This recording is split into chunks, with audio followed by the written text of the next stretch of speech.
Hello, everybody. Hey, you know what? I love the motto, better late than never, because, well, that's what's happening right now. It is not 5 a.m. It is currently 2 o'clock on a Friday. So I'm like, very far off of when I typically post these podcasts, and I usually record them a couple days before. But you know what? That's just life. And I was busy celebrating my birthday. This week is always like a really kind of busy, big week for me. So I'm gonna just kind of like lead that right into my high. So it was my birthday. Yesterday was my 2-year anniversary of my journey. And well, this isn't my high, but I'll also mention this is also tomorrow is the 2-year anniversary of the passing of my father. So there's just kind of a lot of emotion all over the place, kind of this week for the last couple of years for me. So, but I kind of want to talk about my anniversary of 2 years of my journey. I made a post yesterday, but there was just so much more I really could have said, right? So there's no secret that if you're listening to this, you're probably at one point in the same boat as me as well, where we all were dieting and exercising our whole life and struggling and just had a really unhealthy relationship with diet, exercise, our bodies, and in turn with ourselves, right? So really just kind of reflecting throughout this week about where I came from and where I am now, I'm really, really thankful. And this whole podcast is going to be along the same themes, right? So yeah, I'm 80 pounds down, or, I kind of teeter 78, 80, like somewhere around there. And it's just wild to me that I'm so much further than I ever like realistically expected to be, I think. But I still am not done, and I'm still working towards getting to where I want to go. But I also am happy with where I am. I turned to Chris the other day and I looked at him and I said, if I never lost another pound, if I never improved my fitness areas, right? Like if I never got better at running and I never got whatever, I'd actually be quite content.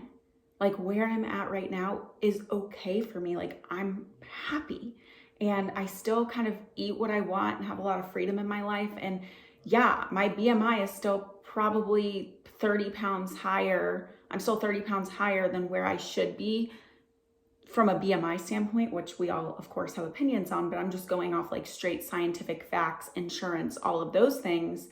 And that's just the truth, right? I'm still an overweight woman. I'm still whatever, but I'm happy and I feel really healthy, although I'm not healthy. And I've talked a lot about that and how disappointing that is that after 2 years, I'm still not where I want to be health-wise, but overall, I'm happy with the place that I am with my mental health when it comes to medical stuff. When things are wrong, I listen to my body and I go get answers, and all of these things are huge improvements for me. So if I had to live my life exactly where I am right now forever, that's fine by me, So that's kind of the theme of this podcast, is really listening to how we're feeling about things and maybe kind of going off what feels right and not what we think we should be doing.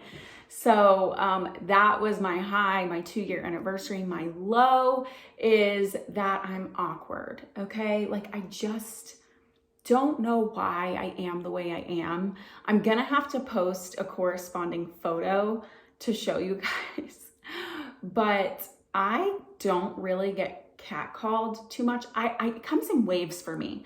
I remember like back when I was younger, it was like, oh my God, I got catcalled. This is so exciting. Then I got, I gained weight, and we all know what happens societally when you gain weight. Like you're not really getting a whole lot of attention from people. But I do remember like I would have people like pull their car up next to mine and like flick their tongue at me. And I'm like, what's your plan? I'll just never understand that. But outside of that, I just don't really, like I said, get catcalled too much. Now, I don't leave my house that much. The only places I really go by myself are to the gym places. I don't even go places. I go place. I go to the gym and then I go through like drive-throughs of my pharmacy. I don't even go to the grocery store, you guys. I order them. So I just don't put myself in those positions to really get catcalled. And then when I am out and about, I usually look like hell. So anyway, this is like not a serious low, like this is just more so funny because it was captured on camera. But I had a photo shoot on Monday for my birthday, just like a fun little photo shoot. Who doesn't like dressing up and having some photos taken? So I guess a lot of people don't actually, but I do. I really like it. And there was like a bunch of outfit changes and things like that. And so for the last outfit, Chris says, I'm not gonna go out for this one. Like, you just go get your last few shots that you want. I'm gonna stay here and like, I'll catch up with you. So I go out with the photographer. This is like the only time that we're out on the street. It was for a total of literally 2 minutes that we were not with a male presence. And naturally, I got catcalled twice during those 2 minutes. And I am so awkward, you guys. Like, what do you like say to somebody who, that was like a half burp, by the way. I don't know if you could hear it, but you're welcome. But like, what do you say when somebody walks by you on the street? Now, I will say one of them was definitely like more polite than the other. Like one of them said like, wow, you look amazing. You're so beautiful. And like, to me, like that was a really nice thing. Like, I wouldn't even know if that goes in the catcalling category. And, you know, I just smiled and said, thank you, you know, but it was the second one who walked by and was like, oh, I'll take your picture. I'll take your, what, something along the lines of that. And I was just like, so awkward. Actually, I'm filming this podcast, so I'll show you the exact face it was. It was kind of like, and there is a photo of it, and it's just honestly really funny to me. But definitely, if you're listening to this and you have tips for me on what to do being catcalled, because obviously like it happens so much to me that I have to have a plan in place. But I'm just curious, how do you respond to catcallers? Like, what's the protocol? What's the appropriate way to respond? I need to know.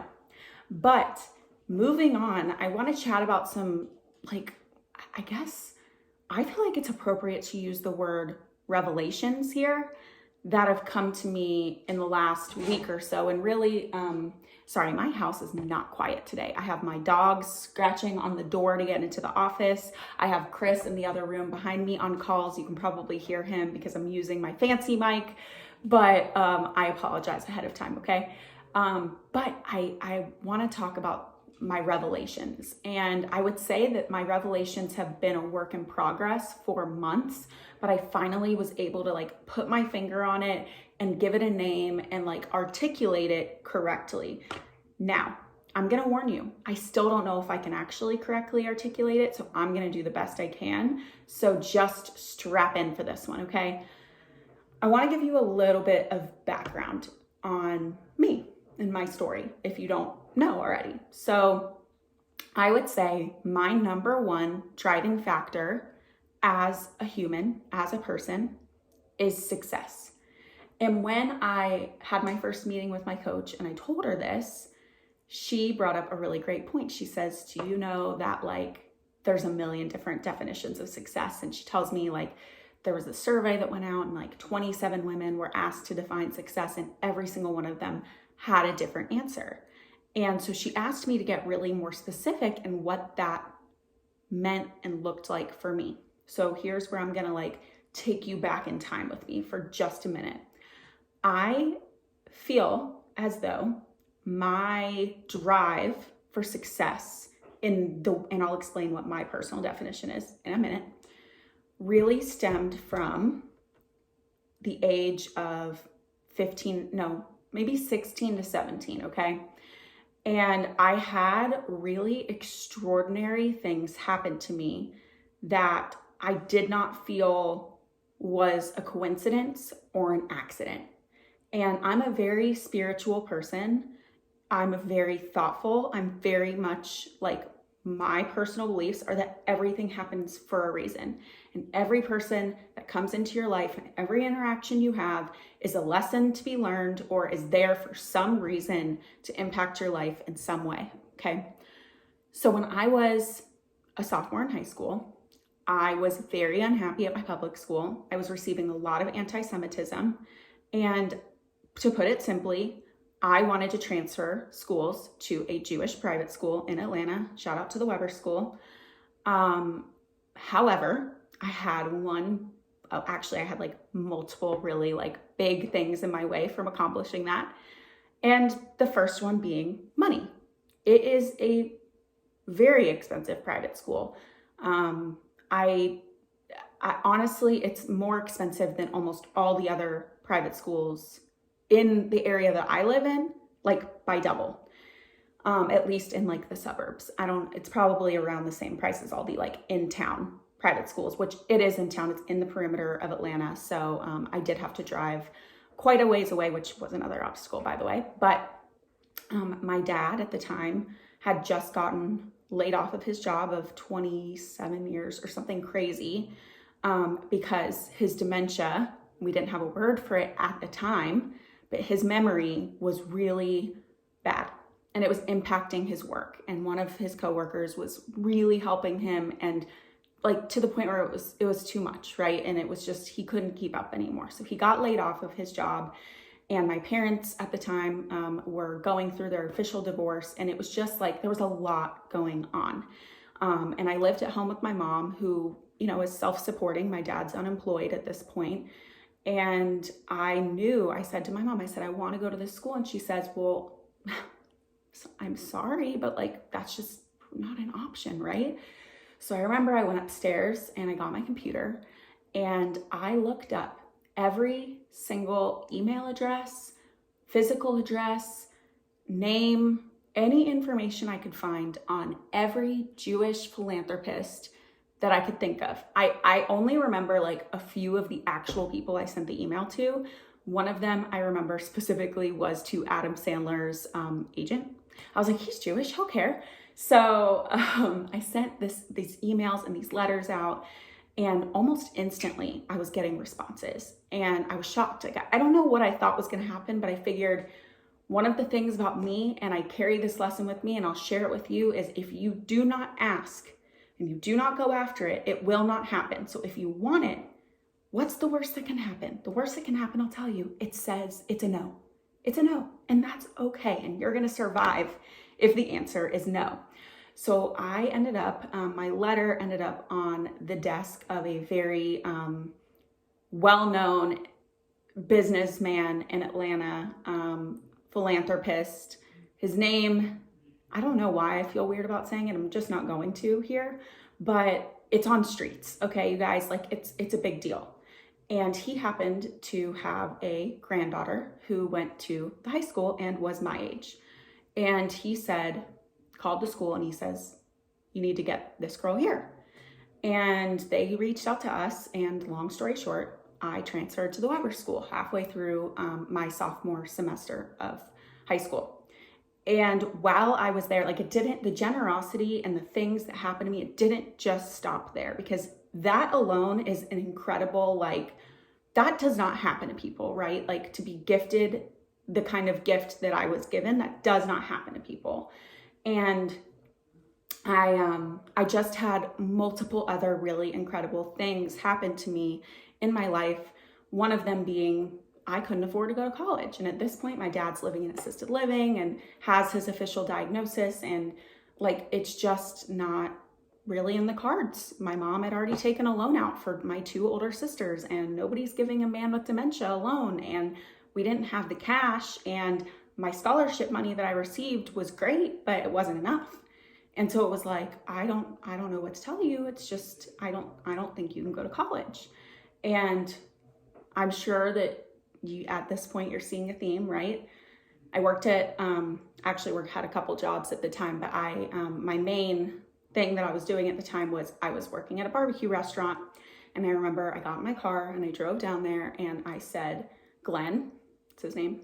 I said, you have to give me more hours. I was like, you have to give me every spare hour you can give me. I can't go to college because I can't afford it. And I that can't happen for me. I have to go to college. And he says, all right, well, hold on, slow down. Like, 'cause I'm sure I was more calm in this moment telling you guys than I was at the time. He says, I want you, he said, first of all, you're in high school. So let's like, remember that you like, you know, can't work full time. And I did pick up shifts here and there at their location that was close to my high school. My high school was great. They worked with me and allowed me to leave so that I could have that time to go work that lunch rush and make a little extra money. So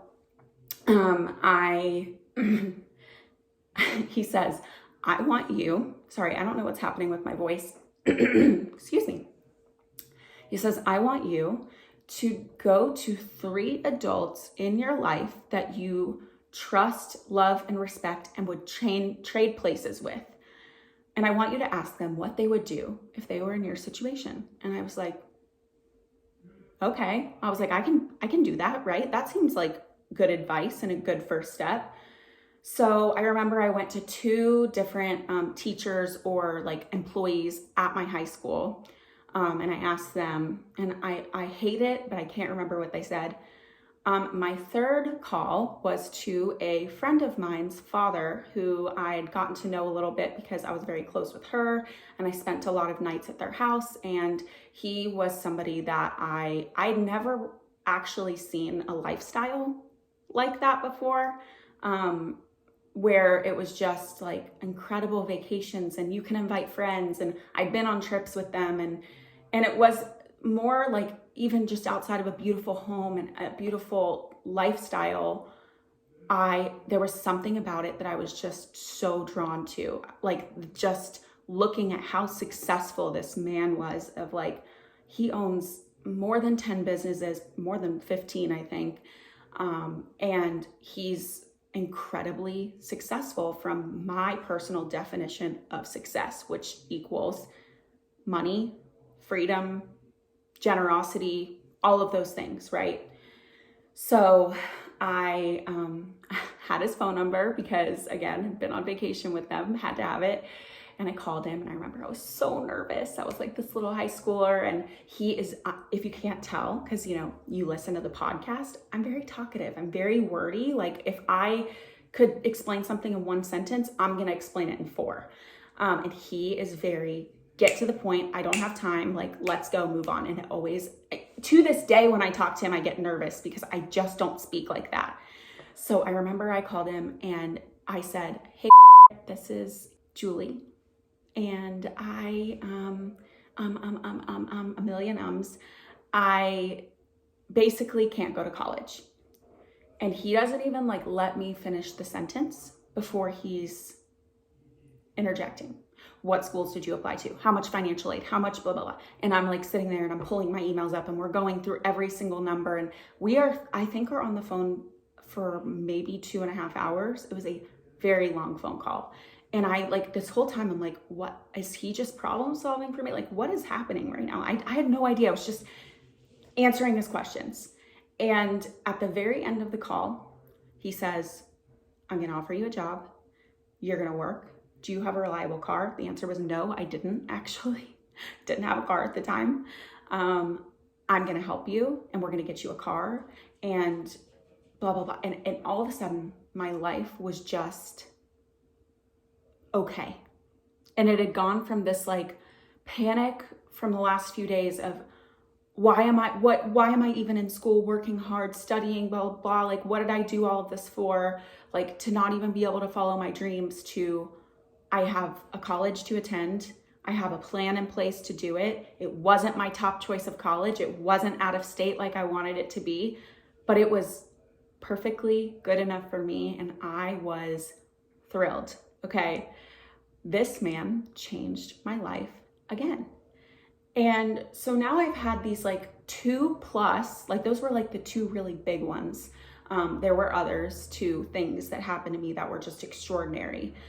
And people that all around me, I felt believed in me because there were other kids who struggled, but those kids weren't getting these things done. And I just felt this like, it was at that point that I put the pressure on. And it was this pressure of, I have to be amazing because these people see something in me and these people believe in me, and I have to show them that they didn't do this for nothing and that I didn't waste their time. And on top of it, I have to give back the generosity that I've received that was completely life-changing for me.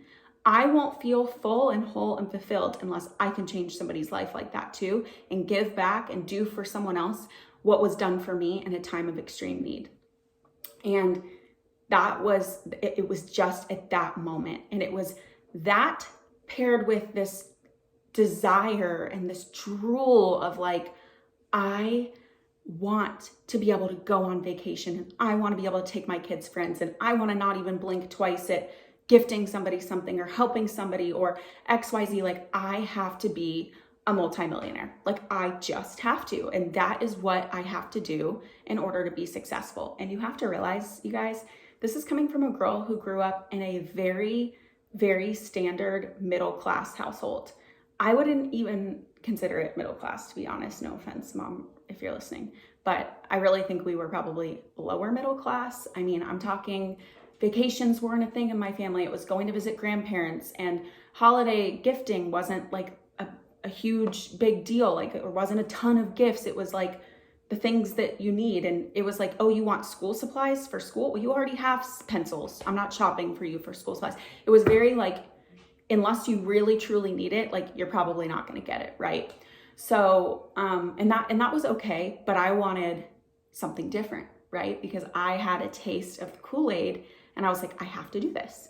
So don't you like how in the beginning I was like, I'm just going to really quickly like go back in time and tell you this thing? Well, that was really the long version of it. And there was trust and believe. I probably could have kept going on for so much longer. There was just so much that happened during that time in my life that was incredible, and that was genuinely life-changing. I will give you like this little tidbit of, I already said, I believe everything happens for a reason. I believe all the people in your life come in for a reason. I owe it to my friend's dad that I just mentioned that I met Chris. And that is because he invited me to go on vacation with their family. And during that time, I had my college like orientation thing that I had to go to for this honors program that I was in. And coincidentally, Chris was also in the honors program, and he was in my initial, like, I guess you can call it like a little orientation. He was in my like class of like 25 people. And I remember looking around, because obviously like that's what young girls do. And I'm like, okay, who's cute? And I looked at Chris and I was like, oh, he is very handsome. And I remember like specifically noting him and being like, he is really, really cute. So then, because I was going on vacation and couldn't go to my orientation slot where I would be put in with my actual class, they said, here's 3 other dates, choose one. And so I chose one that I could go to, and you'll never believe whose class it was. That's right, it was Chris's. And that is where I talked to him for the first time. And that is where I infamously, as he says, stalked him to the elevator, which is true, but like, it wasn't as creepy as it sounds. So yeah, that everything happened. I didn't want to go to that school. I wasn't gonna go to that orientation. Like, it's just everything happened how it was meant to. So with all of this being said, and all of this immense pressure that I've put on myself, which I've done, and I've had this thing inside of me for as long as I've been alive, very A-type, very like crying over group projects because I was the only one doing it. Like, that was just my personality and who I was. Everything I did had to be great, but it really intensified at this point in my life. And it wasn't healthy, you guys, like, just plain and simple. It was not healthy. And I still get like I'm kind of finding myself getting a little emotional because it's the first time I've really articulated exactly how I wanted it to come out. And we'll see if it ends up all coming out the way I want it to. But I just like was killing myself over it. And it was like, I had to be great at everything. And I can't even tell you, like, if I had just let some of that go, I would have been so much happier. And I was like basically working myself to the bones, my hands bleeding, studying in college, and I had to have a 4.0. And guess what happened, you guys? I freaking got caught in a cheating scandal that wasn't my fault and I wasn't even a part of, and you'll never guess, it was a group project, my favorite, and I got a C. and I got a C in an upper level business class, and I had a 4.0 until then. And actually, I just totally lied. I got a B in accounting. But other than that, and other than that one C, I had all A's, straight A's across the board, and I worked my butt off for it. And it was like, in hindsight, like, why did I do that? Like, it's okay. It would have been okay for me to just do the best I can without that additional pressure of, I have to do this, right? And everything happens for a reason. And I think it's kind of led me to the place I am today, and it's made me who I am. And it's led me to these revelations, as I've mentioned, which I know you're on the edge of your seat for because I've been talking for so long at this point. But I think it was just this realization that, this is my revelation, by the way, now. I had been living my life in a way where I didn't even ask myself why I was making the decisions that I was making, like off of these arbitrary ambitions and these arbitrary pressures that only I was putting on myself. Nobody handed me the scholarship money, and nobody handed me the opportunity, and nobody handed me and said, okay, your condition is you have to be great and you can't fail. Like, nobody did that to me. I did that to me.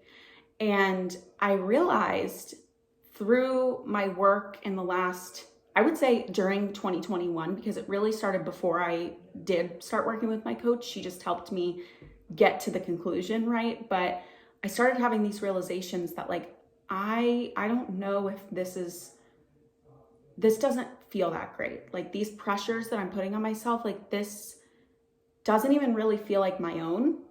And do I really want this? And what does that really look like? And what do I really want? And what exactly does that look like? And how do I want to feel? And what goals do I need to set? And X, Y, Z.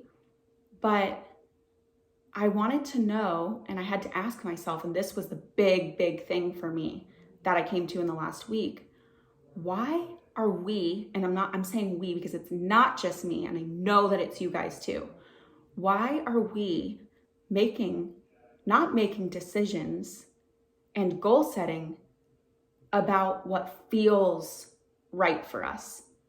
Why are we making decisions and setting goals upon these lives that we think we're supposed to be living and what we're supposed to be doing?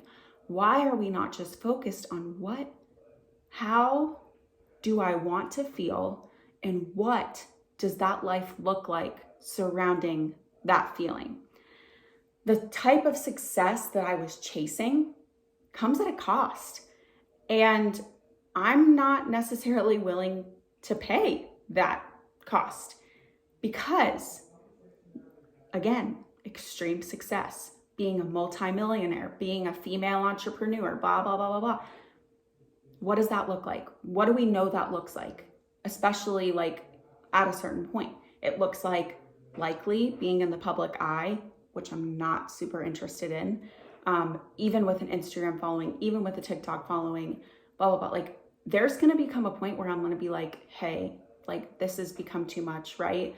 Like, even still, I run into people and I love it. I love when people come up to me and you know, say hi and whatnot. But there is going to be a point where I imagine at double the followers I have now, triple the followers I have now, XYZ, like, I don't want to go to the grocery store and be looked at. Like, I don't want, like, that's just not, there is a certain level of privacy that feels right to me. And I also realize that comes with a lot of work, right?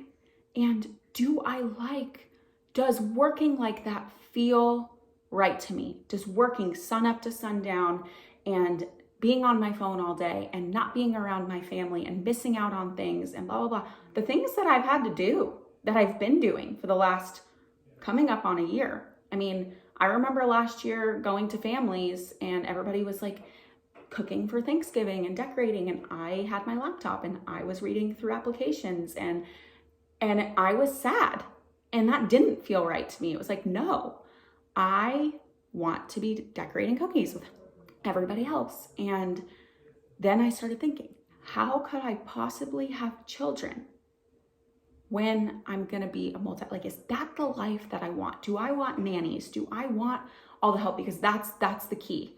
All of these huge millionaire female entrepreneurs, they have teams of people, okay? And they have a lot of help and a lot of support and a lot of these things. And do I want to have somebody taking care of my kids? No, not really. And by the way, I'm not having kids anytime soon. Just feel like I have to throw that out there. But still, it's something, of course, that I think about.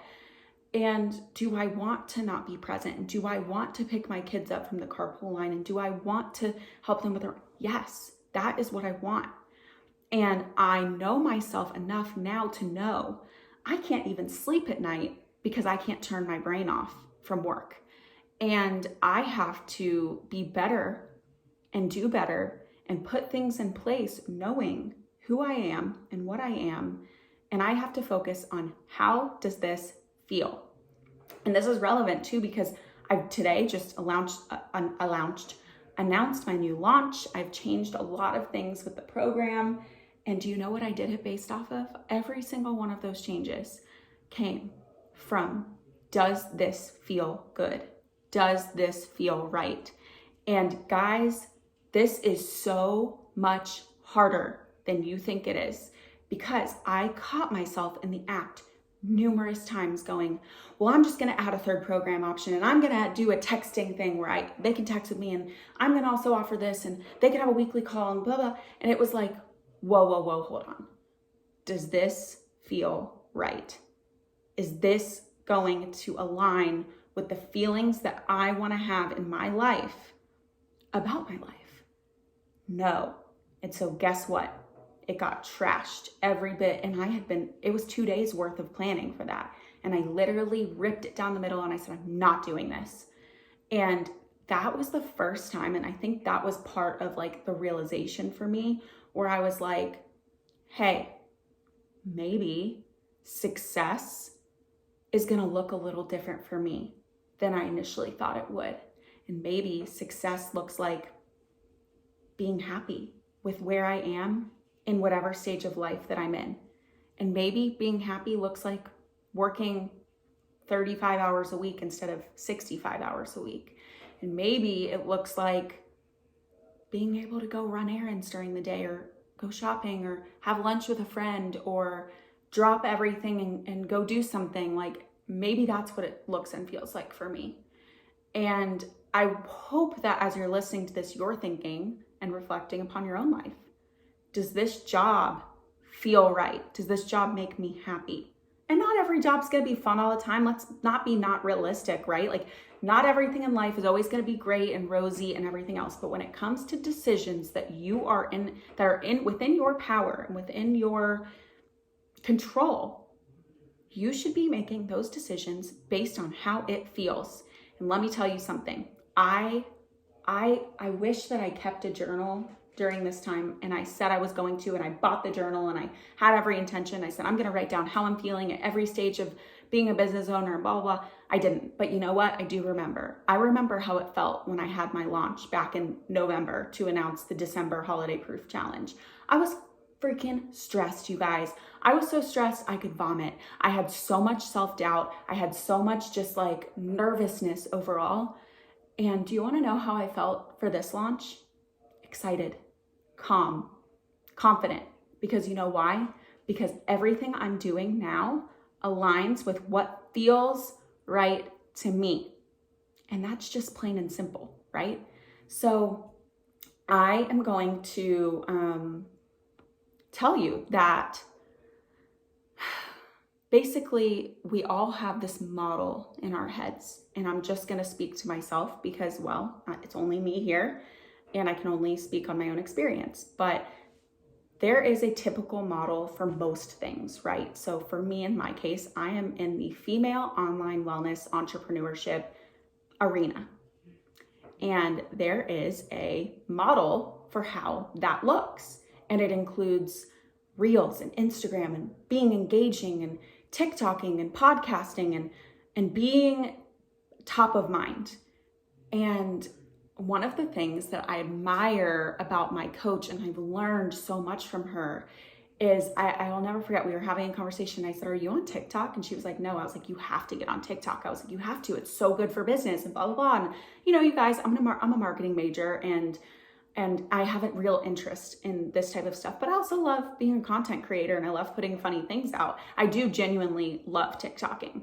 And she says, I don't know. She was like, I don't care how good it is for business. I don't like doing it and I'm not going to. And I remember just being like, wait, that's an option? Wait, so you can just say, I don't like doing it and I'm not going to when you're an entrepreneur? Wait, that's a thing? And then I do realize, wait, I don't have a boss. I don't have someone standing over me, putting pressure on me, putting all of these things like, you have to do this and you better do it right. And blah.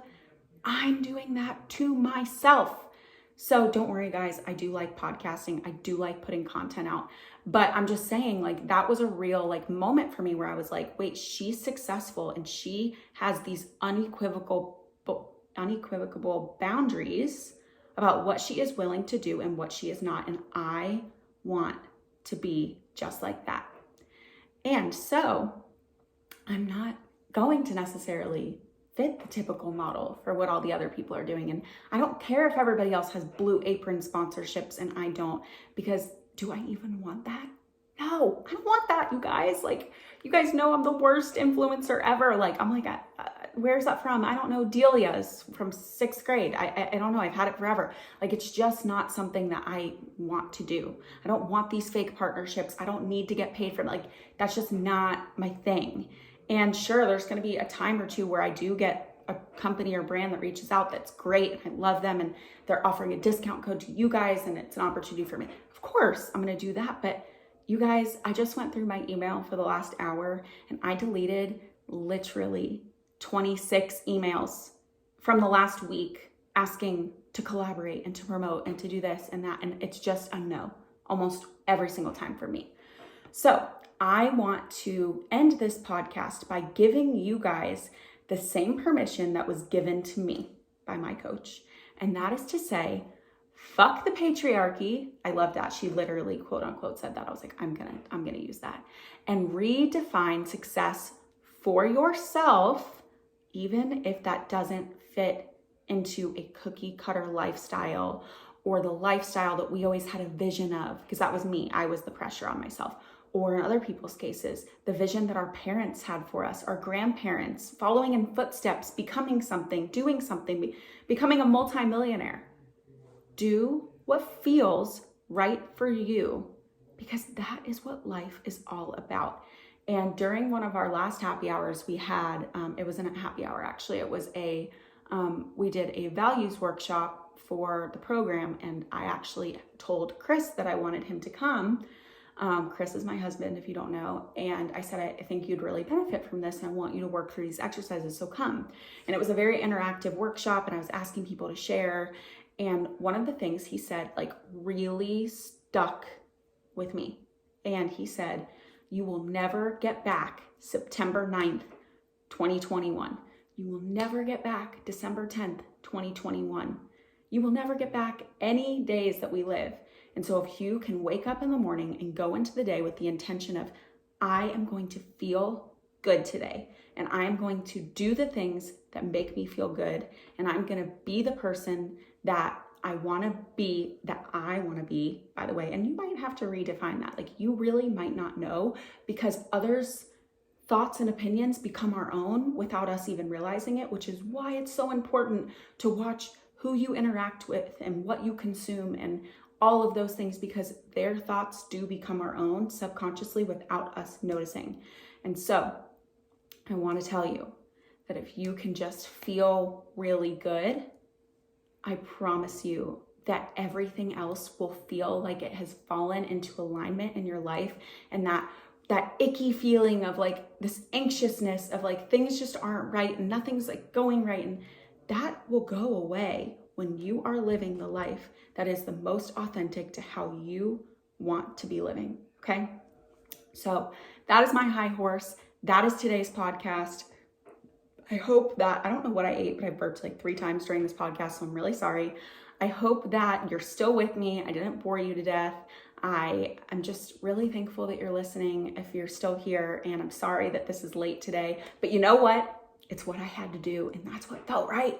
So there will always be a podcast on a Friday if I can get it done. And if I can't, I'll try to let you know.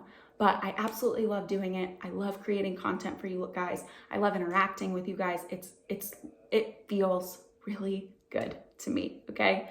So you guys, everybody who's listening, take care of yourselves. Happy Friday. Have a great weekend, and maybe take some time while it's fresh on your mind. If you're listening to this and you have maybe a spare 10 minutes, grab a pen and paper and start brainstorming. What in my life does not feel good and what would feel good instead? All right? Everybody take care, stay sexy, and I'll talk to you next week. Bye.